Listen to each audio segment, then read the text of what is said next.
जुदिहाय गाबोन सबनिया बीजेपी हान्जाया जोंनि बिटिसिनि जायफोरा माने 5000निबो बांसिन मुंख्लं जानानै बिटिसि सृष्टि जाबाय बिटिआर सृष्टि जाबाय दा बैखौ जुदि गाबोन सबनिया बीजेपी हान्जाया दखल खालामना सरकाराव जिरायमारोब्ला जोंनि बर'जों रायजो जानायजों लोगोसे गुबुन गुबुन हारि माहारिनि जितु रायजो जानाय बिटिसिआव बिथांमोननि थासारिया बोरै जागोन होनना सानो बिथांमोननि जितु सापर्टारफोर जिखोना सुबुंफोर दङमोन भटार्सफोर दङमोन बैखोना सुबुंफोरा बैखोना भटार्सफोरा बै बेरुदि जितु बा नोंथांनि जितु माने एगेन्स्टआव बिजाथि नागिरदों बिथांमोननि जितु भटार्सआ नोंथांनो भट होगोन होनना सानो बर' मानसिखौ जुदि जेब्लासिम 50% लानो हाया कंग्रेसआनो होन बीजेपीआनो होन अब्लासिम बिसोरनि सिमाङा सिमां जानानै थागोन पार्सेन्ट जायो फारसेथिं जाहैबाय बनरगाव समष्टिया बीजेपी हान्जानि हठात थांनाय समाव 2020 मायथाइयाव बीपीएफआ देरहादोंमोन नाथाय बिथाङा गेजेर ससेयाव बीजेपीआव हान्दों जायखौ बुङो जों राजीव ब्रह्म बिथाङा जिहेतु दायो बीजेपीनि एक्जिस्टिं एमएलएखा दा बे बेलायाव नोंथांनि थाखाय जोबोद माने चेलेन्जिं बनरगाव समष्टिया देरहानायनि थाखाय 40टा समष्टियावनो इउपिपिएल हान्जाया माने थामथि माने मासेयावसो दङ बा थामथि सिरियावसो दङ फार्स्टआव बीपीएफ सेकेन्डआव बीजेपी आरो लाद्दा माने थामथि मासेयाव बे इउपिपिएल हान्जाया दङ दा राजीव ब्रह्मआ बाहाय फेक्टर नङा नैबे खार'ना फेक्टर नङा जोंनि बर'फ्रा बीजेपी एबा कंग्रेसनि भट होनो साना नाथाय बेखौनो जुदि दिनै बीजेपीआ जुदि दखल खालामनो नागिरोबा बेवहाय माने एसे रिएक्ट जागोन बेवहाय एसे एफेक्ट जागोन खुलुमबाय बयनिसिमबो बड'लेण्ड टाइम्स नायगिरि नोंथांमोनखौ बे समाव जोङो नोंथांमोननो मा लानानै फैदों गुबुन गुबुन समष्टियाव सावरायनाय बायदि दिनैबो गुनं बनरगाव समष्टियाव हठात गुनं बनरगाव समष्टिनि इउपिपिएल हान्जानि बिजाथि बिथांजों जों सावरायनो नागिरदों बिथाङानो जाबाय रबिराम बिथांजों जोङो सावरायनो नागिरदों आरो बे समाव जोङो नोंथांखौ बड'लेण्ड टाइम्सआव सिगांग्रो बरायबाय बिसायख'थिया जितु खालारा फोसावबाय दायो बिटिसि बिसायख'थिया 22 तारिखआव सेप्तेम्बरनि 22 तारिखआव जितु जानो थांगासिनो दङ आरो नोंथाङाबो दायो केन्डिडेट हिसाबै बनरगाव समष्टिनि सासे बिजाथि हिसाबै दायो गसंना दङ आरो जोङो नुदों जे नोंथाङा नैबे समाव गोबां गामि गामि गोबां सुबा नोंथाङा दायो मेल मिटिं खालामनाय नुगासिनो दङ दा नैबे समाव आङो सिगांग्रो मोनथिनो नागिरदों जे नोंथाङा इउपिपिएल हान्जानिफ्राय बिजाथि महरै टिकेट मोननानै नोंथाङा बोरै नांदों बे समाव गिबियावनो आङो नोंथांमोननि निउस चेनेलनिसिम आङो माने गोजोननायखौ फोरमायदों इउपिपिएलनि केन्डिडेट हिसाबै सायख'जानानै खोब गोजोननाय मोनदों आङो गोजोननायल' नङा दिनैहाय जोंहा इउपिपिएल दोलोआ बनरगाव समष्टिनिफ्राय देरहागोनना रोखा खारन ओरैबायदि जोङो दा खामानि मावदों मोनफ्रोमबो गामियाव जोङो थांनाय गैया आरो बिसेसके प्रमद बर' सारनि दैदेननायाव 2020 सननिफ्राय दिनैसिम जेरैबायदि मोनसे डेभेलपमेन्ट खामानि जादों डेभेलपमेन्ट होननानै बुङोबाथ' गोबां दङ दा डेभेलपमेन्टजों लोगोसे मोनसे बिराद गिदिर खामानिखौ जोंहा प्रमद बर' सारा मावदों बेनो जाहैबाय मा जोंनि गेजेराव सान्थिखौ लाबोनो हादों सिगांनि समाव थांनाय 17 बोसोरावहाय माने असान्थि जादोंमोन गावजों गाव दाङाबाजि आरो बर' आरो गुबुन हारिनि गेजेराव मोनसे फोथायलायनाया जोब्बायमोन नाथाय दिनै बेखौ प्रमद बर' सारा ओरैबायदि दायथ' लानानै खामानि मावबाय दिनैहाय बर' अबर'नि परिबेसा जोब्बाय आरो दिनैहाय मिलिजुलि बर' आरो गुबुन हारिनि गेजेराव मोनसे मोजां क्लसनेसा फैबाय दिनैहाय मोजां मोनसे सम्पर्कआ फैबाय आरो दिनैहाय प्रमद बर'नि बेबायदि खामानि मावनायखौ नुनानै साफ्रोमबो बिटिआरबासिया दिनैहाय इउपिपिएलखौ माने एक्सेप्ट खालामनायखौ आं नुनो मोनदों आरो स्पेसियेलि जोंनि बनरगाव समष्टियावहाय आं जेरैबायदि नुदों खुनु डिफारेन्स गैया आरो बिथाङा जेबादि खामानि मावदों माने बिथांनि खामानि मावनायनि माखासे स्ट्रेटेजि बेखौ नुनानै दिनैहाय बिथांनि सायाव बा जोंनि इउपिपिएलनि सायाव मोनसे आकर्षणखौ जानायखौ आं नुदों बेखायनो आं दिनै दाथिखि बुंनो हायो जे बनरगाव समष्टियाव जेरैबायदि जोंखौ मोनसे एक्सेप्ट खालामदों माने एक्सेप्टेन्स जों मोनदों बेखौ नुनानै बनरगावआव जों जेरैखिजाया देरहागोन खारन थांनाय 2020 आव जोङो एसेयाव जों जेननाय जादों खारन बे समावहाय माखासे फेक्टर दंमोन बे फेक्टरा जाहैबाय मा नाम्बार 1 जोंहा प्रमद बर' सारा आन्दलननि सासे दैदेनगिरिमोन आरो बिथाङा सुक्ति जानायनि उनावहाय बिथाङा इमिडियेट माने पार्टियाव फैदोंमोन आरो पार्टियाव फैनाय समाव खुनु बिथाङा पावाराव बा सियाराव जिरायनो मोनाखैमोन बेनि थाखाय बिथाङा माखासे खामानिखौ मावनो थाखाय सुबिदा मोनाखैमोन नाथाय दिनै बिथाङा जेबादि गावनि मोनसे सिन्ता जे मोनसे आइडिय'लजि प्रिन्सिपल बा गावनि मोनसे भिजन बे भिजनखौ लानानै दिनै एसे माने पावाराव थानानै जेबादि मोनसे खामानि मावबाय बे मावनाया दिनै रायजो राजानि मेगनाव गोग्लैदों रायजो राजाफ्रा दिनै बिथांनि बे खामानि मावनायखौ बिराद माने सेटिसफाइड जादों बिसेसके बनगाव समस्थियाव गोबां माने खामानि बेवहाय जादों आं दा बनगाव प्रपार बनगावआव दङ थांनाय 17 बोसोराव बे प्रपार बनगावआव बिबा मोनसे खामानि मावनो हायाखै फर एग्जाम्पल दिनैहाय प्रमद बर' सारा सिफ जानाय लोगो लोगो बनगाव हाई स्कुलावहाय 50 लाख माने ग्रेन होदों माने स्कुलनि थाखाय बेजों लोगोसे बेजोंनो एटाच बे स्टेडियामनि थाखाय गिदिर स्टेडियामनि थाखाय फैसा सेंसन खालामदों कनस्ट्राक्शना अलरेडि माने कमप्लिट होनजायो एसेल'सै बेजों लोगोसे बेजोंनो खाथियावहाय जोंहा उइभिं ट्रेनिं सेन्टार जों लाबोनो हादों बेजों लोगोसे जा समबायखौ जों बेवहाय फसंनो हादों बेजों लोगोसे बर' साहित्य सभानि मावख'खौ जों खालामनो हादों बेजों लोगोसे बर'नि फुटबलनि राजा बिन'द ब्रह्मनि मुङावहाय स्टेचु जों खालामनो हादों हाग्राबारियाव थानाय माने फोथार बेहाय मिनि स्टेडियाम जों खालामनो हादों गोबां दङ जोंनि बनगाव प्रपार बनगावआवहाय प्रमद बर' सारनि दैदेननाय जे बिटिसि गभर्नमेन्टआ गोबां खामानि मावो निश्चय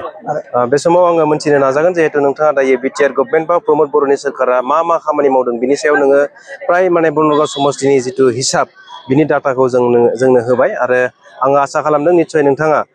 बेखौ लानानैनो रायजो राजानि खाथियाव थांदों आरो नोंथाङा फैबाय थानाय समाव बिजोंनो जुदि बिटिसि इलेक्सना देरहानायनि मोनसे पलिसि बेजोंनो हयथ' नोंथाङा खारगोन दा आं बे समाव मोनथिनो नागिरनाया बिसो जे नोंथांनि समस्ति हठात बनरगाव समस्तियाव इउपिपिएल हानजानिफ्राय गोबां बिजाथि नागिरग्रा दङमोन नोंथांखौ लानानै गासै 6 जन 7 जन बेबायदि दङमोन होनना जोङो मोनथियो फारसेथिं जाहैबाय बनरगाव समस्तिया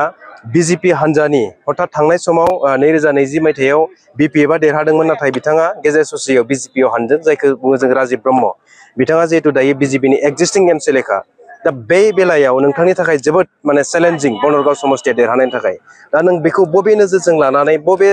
माने पलिसिजों लानानै नोंथाङा बे बनरगाव समस्तिखौ देरहागोन बा रायजो राजाखौ बिश्वासाव लानानै फोथायनाय लाबोनानै भटखौ होहोनो हानाय मोनसे लामाखौ लाबोगोन होननानै सानो थारैनो नंगौ बनरगाव समस्तियावहाय जोंहा इउपिपिएलनिफ्राय गोबां माने टिकेट मोननो लुबैनाय दं माने एसपारेन्ट दं नाथाय दिनैहाय जोंहा मोनसे डिसिप्लिन दं पार्टिया मोनसे डिसिप्लिन दं दिनैहाय आरो आङो जायफोरनाखि एसपारेन्ट बिथांमोनखौ आङो दुखुबो मोना गाज्रिबो मोना खारन बेयो मोनसे डेम'क्रेटिक मोनसे बियो माने कान्ट्रि बेवहाय साफ्रोमबो मानसिया गावनि माबा मोनसे साननायखौ मावनो हायो माबा मोनसे लुबैनाय माबा मोनसे माबाखौ गाव माने फकास खालामनो हायो बेवहाय माने 3 4सो दङमोन नाथाय दिनैहाय जोंनिया दैदेनगिरिफ्रा माने बिथांमोननो होनाय जायाखसै आंखौ होनाय जादों बेवहाय माखासे लजिकेल खोथा थानो हागौ नाथाय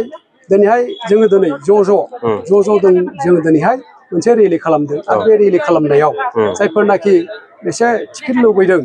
बिथांमोनहाबो बाहागो लादों आरो बाहागो लानानै बिथांमोनहा फुरा नंगौ जोङो माने लुबैदोंमोन नाथाय मोनाखिसैब्ला पार्टिनि डिसिसन प्रिन्सिपालनि एगेन्स्टै जों थाङा जोङो दा आंखौ देरहा होनायनि थाखाय बिथांमोनहा खुला माने अपेनलि बुंबाय मा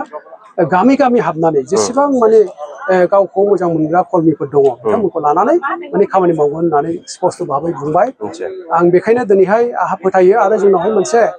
रेजिस्टार्ड पार्टि मोनसे डिसिप्लिन दं मोनसे सिस्टेम दं जोंहा बे सिस्टेम मथे थांगोन आरो दिनैहाय जोंनि दैदेनगिरिफ्रा बे प्रब्लेमखौ समाधान खालामनायाव जोंहा दिनै जाफुंबाय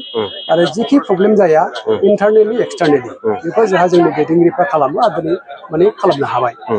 बेराफारसेथिं राजिब माने ब्रह्म बियो बे आथिखालाव बिजेपिनि एमसिएलए जानानै दं नाथायबा बिथाङाथ' बिपिएफनिसो जानानै सिगाङावहाय 2020आवहाय केन्डिडेट हिसाबै गसंदोंमोन आरो बिथाङा देरहादोंमोन दा मोनसे लजिकेल खोथा बेवहाय जोंनि बर'फ्रा बनरगावआ बर'नि मैखोम जायगा बेवहाय टटेल 56,000 भटार्स दङ सामथिं आरो 56,000 सामथिं बेनि गेजेराव बर' भटारानो 26,000 सामथिं बेवहाय मेजरिटि बेवहाय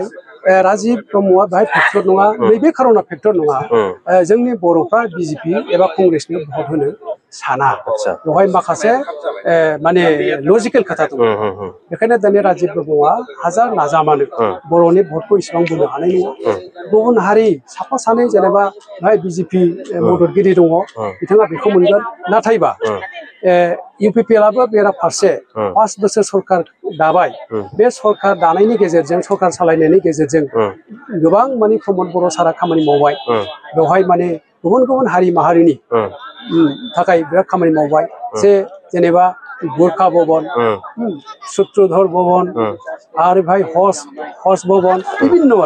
विभिन्न माने जातीय समस्याफोर जे मेजर समस्या दंमोन बे समस्याफोरखौ बिथाङा नायै बिथाङा खामानि मावनो हादों दा बेखौ नुनानै गुबुन हारियाबो जों प्रमद बर' सारनि सायाव बिराद मोनसे फोथायनाय फैदों आरो प्रेक्टिकेलि खामानि मावनायखौ नुनानै जोंनि फारसे लोब फैदों बेखौ नायनानै आरो आङो बनगाव समस्तियाव आं दिनै केन्डिडेटल' नङा आं बनगाव समस्तिनि सासे ब्लक प्रेसिडेन्टमोन ब्लक प्रेसिडेन्ट जानानै आं मोनफ्रोमबो गामियाव हाबदों हाबनानै आं जेरैबायदि नुदों माने इउपिपिएलखौ मोजां मोननाय आरो बरायनाया एखेबारे सोलिबाय थादों दा बेफोरखौ नायनानै आं दिनैहाय बेयो मोनसे सिम्पटम दा बेखौ नायनानै आं दिनै बनगाव समस्तियाव देरहागोन आरो एसेबां चेलेन्जेबल नङा होननानै आं सानो निश्चय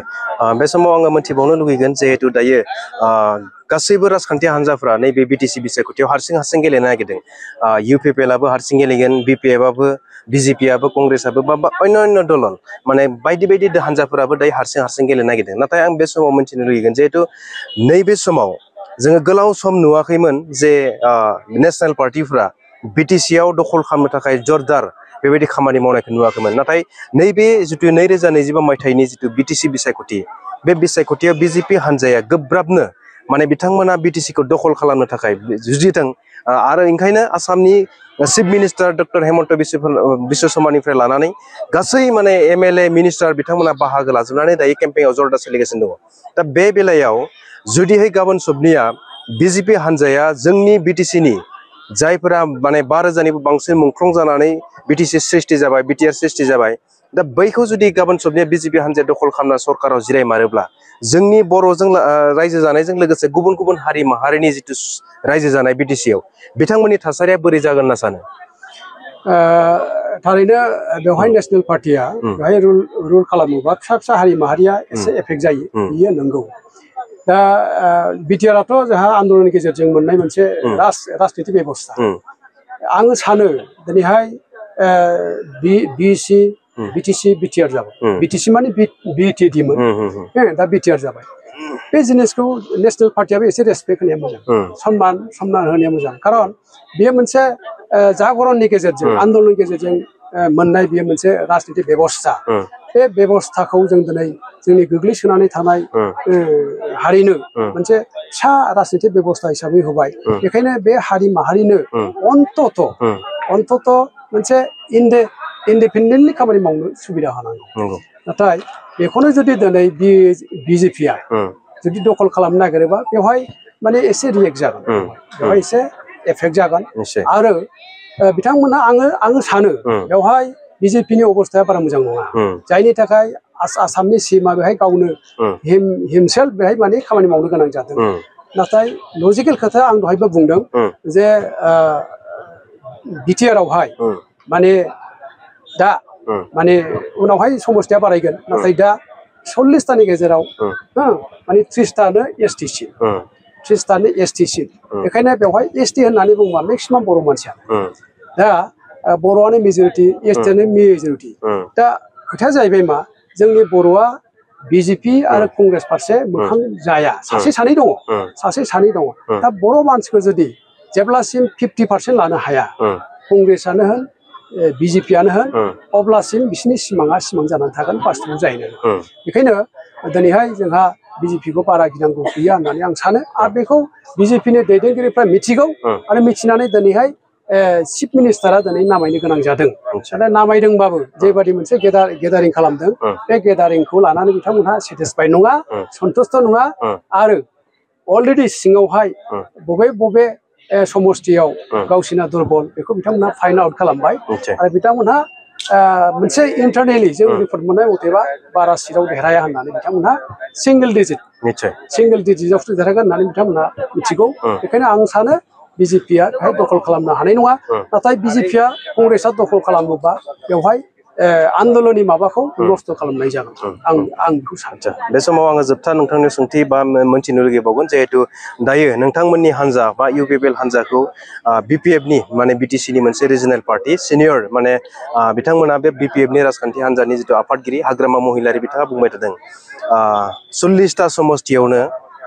इउपिपिएल हान्जाया